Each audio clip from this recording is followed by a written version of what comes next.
O evangelho de hoje é segundo Lucas, capítulo 6, versículos de 12 a 19. Naqueles dias, Jesus foi à montanha para rezar e passou a noite toda em oração a Deus. Ao amanhecer, chamou seus discípulos e escolheu 12 dentre eles, aos quais deu o nome de apóstolos.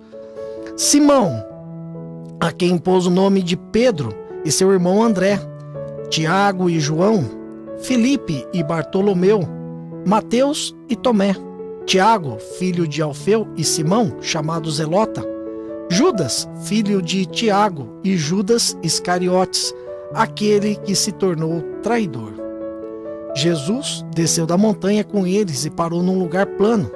Ali estavam muitos dos seus discípulos e grande multidão de gente de toda a Judéia e de Jerusalém, do litoral de Tiro e Sidônia. Vieram para ouvir Jesus e ser curados de suas doenças. E aqueles que estavam atormentados por espíritos maus também foram curados.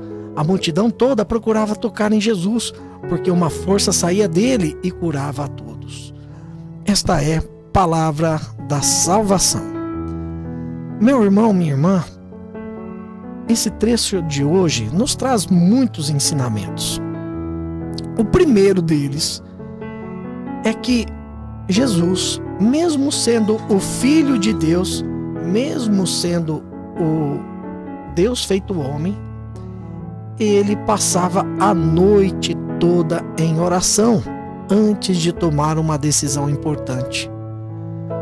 Ele passava a noite inteira em comunhão com o Pai, em intimidade com o Pai, mesmo ele sendo Deus.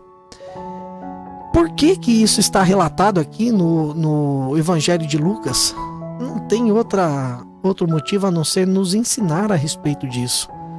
Quando nós precisarmos tomar uma decisão importante, nós precisamos nos retirar, ir para a nossa montanha espiritual, ficarmos um tempo em oração, buscar a vontade de Deus acima de todas as coisas das nossas vidas e assim depois tomar a decisão, fazer o que tem que ser feito. Mas é importante passar um tempo em oração. Jesus passava a noite em oração.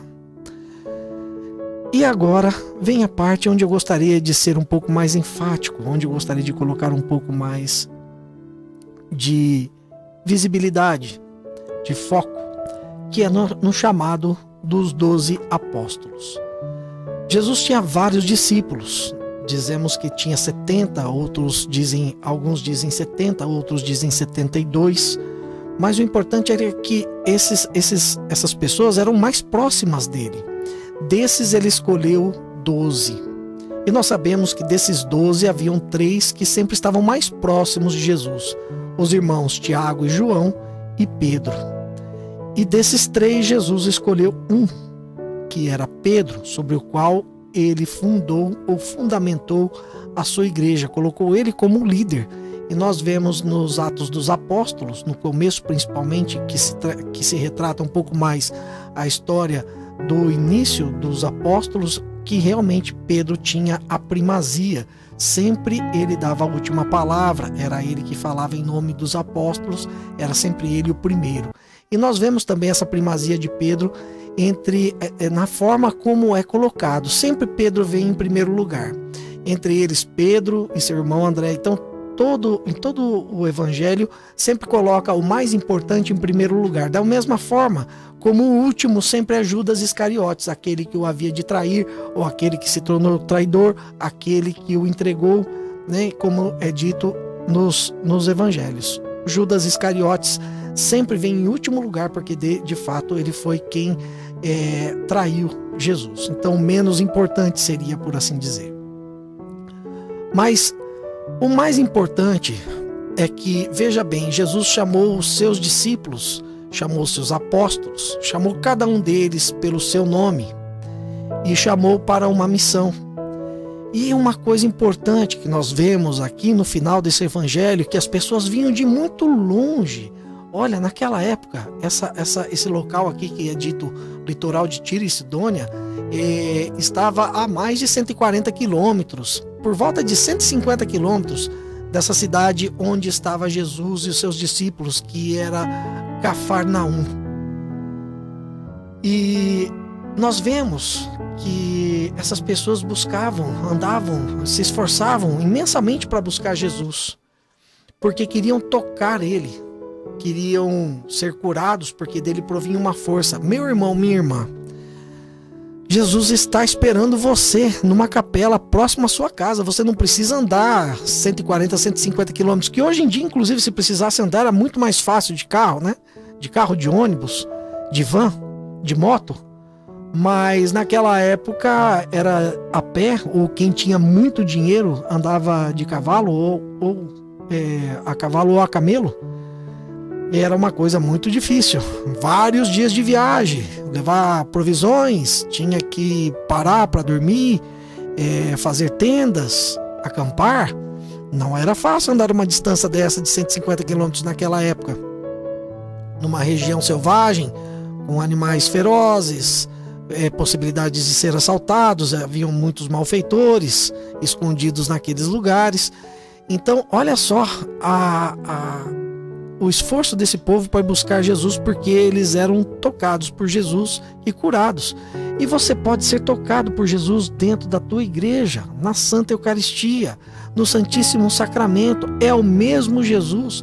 Foi a forma como Jesus encontrou de estar conosco todos os dias até o fim dos tempos, através da Santa Eucaristia. Então, meu irmão, minha irmã, esse mesmo Jesus que era tocado para que alcançassem a cura, pode ser tocado por você no Santíssimo Sacramento, na missa, na igreja. Você pode ir até a sua capela, uma capela próxima à tua casa, fazer uma oração, conversar com Jesus presente ali no sacrário.